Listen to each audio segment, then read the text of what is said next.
So I don't know if anyone noticed, but I totally rescheduled and pushed this back to later. So I'm being a naughty mommy. Why else was I not here? Why else was I? Because I drank 3 sodas, 3 Cokes, and that is unheard of for me. There was a time, I don't know about you guys, but like, I think it was like 10 to 12 years out of my adult life where I was like, no soda, no more. I, would drink mostly water, coffee in the morning, of course. That was like a staple. Tea, juice, only sparingly. I was like, no soda. Good. And I ate very healthy. And even 3 of those years was like vegetarian. But I don't know about you guys. Just a random question. Because today I was like, I call that being naughty. 3 sodas in a day. But it doesn't feel bad. And I think it's because of just being active and flowing and not having, even though I'm joking and I'm saying that's naughty, that's bad, but like not having a negative connotation or association in my mind and going, oh my God, what's going to happen? That's so like, I'm laughing about it because I don't have any fear actually of it. I already know I've been healing and I'm like on the up and up and things are getting better and better. And I'm coming out the other side of this healing process and journey. And I know that. And so I will just share that with you guys, whatever you're going through, whether it's anything to do with your health or just like everything's mental anyway, or mind body connection. So whatever it is, it's either you're coming out of a place of fear or love, right? And that brings us to our topic today because it's Friday the 13th. Woo! You know what?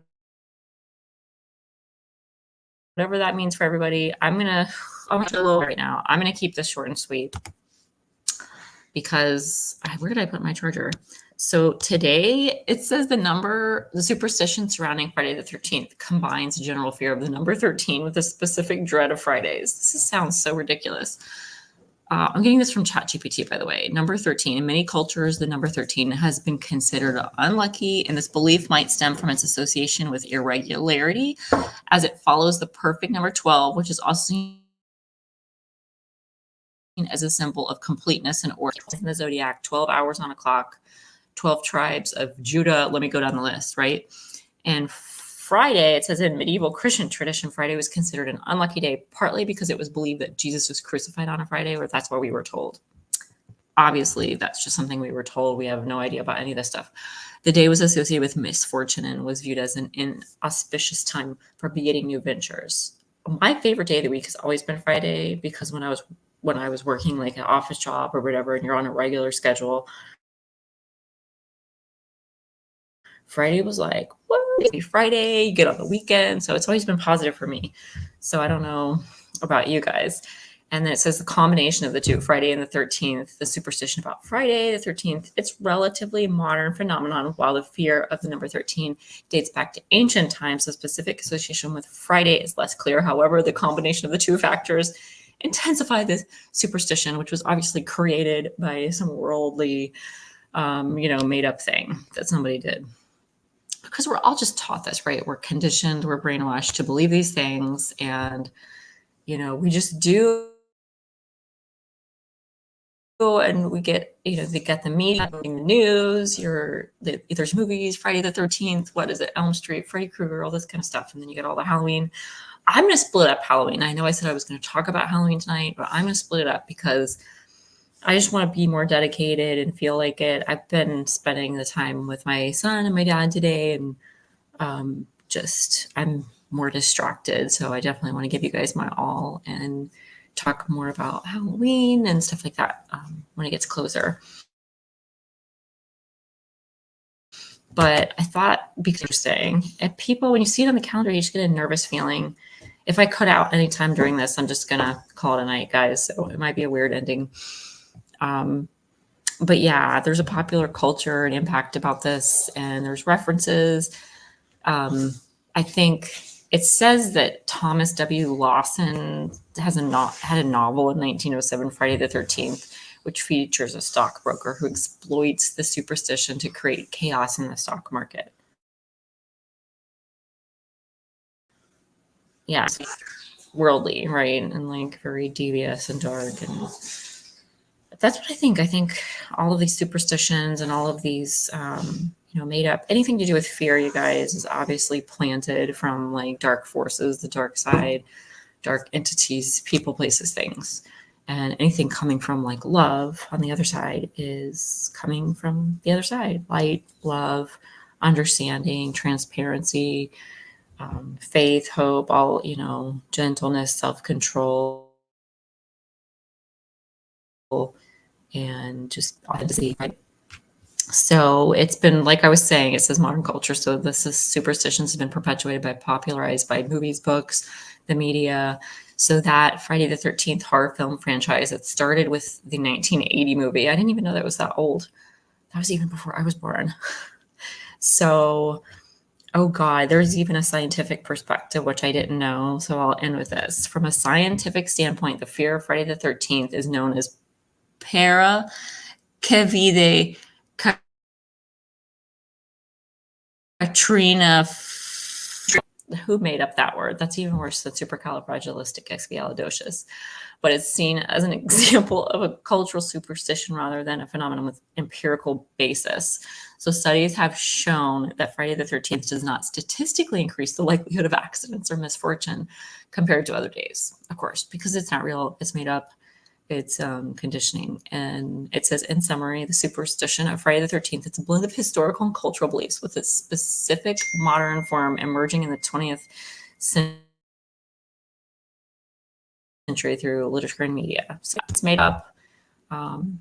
It was like so many things are made up, you guys, and we just take it because of what we're taught, is what anybody ever knew. And if we go within ourselves and keep going through the layers, I think you've come to a different place. If you have substance and you have hope and you want a better world, a better future, a better life, a better legacy, then there's just so much beyond all the fear and super that. And if you can hear my son in the background, he's like playing Mortal Kombat with a pillow. So at least it's not with me, because he was. Sometimes I'm like, oh, I can't take it right now. I'm like, I get sore and I have like sore spots, and then I get better and then I can handle it. So good. I made it through on a low charge. I hope you guys have a great night and a great weekend. And I'll definitely give you my all the next time. I was like, I've been watching, don't make fun of me, I've been watching this Bachelor season. He's like the best Bachelor I've ever seen before on the show. Hands down my favorite. And I haven't watched them all because I just can't.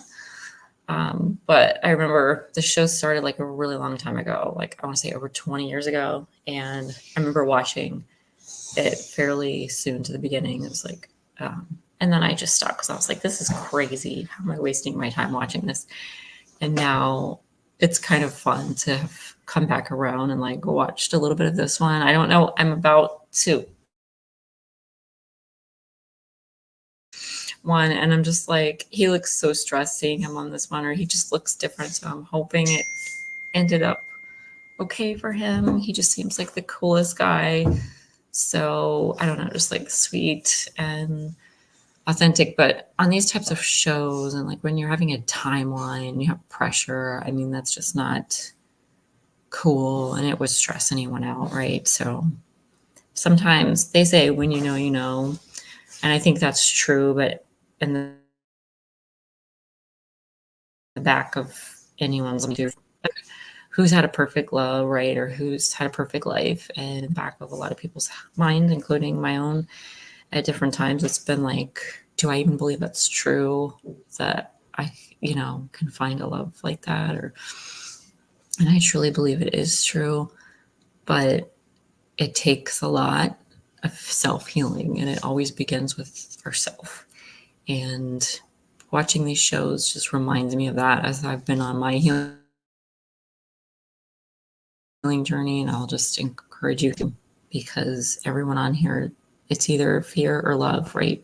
People get insecure in shows like this where there's tons of women for the guy or tons of guys for the girl. It's just, like that is not how it's supposed to be done. No wonder they're anxious and fear and insecurities.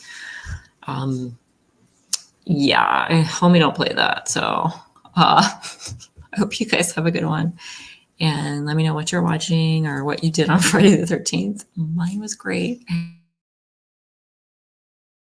have absolutely no worries about ridiculousness and no place for fear and anxiety anymore. So I will send you those vibes. And yeah, I'll catch you guys next time.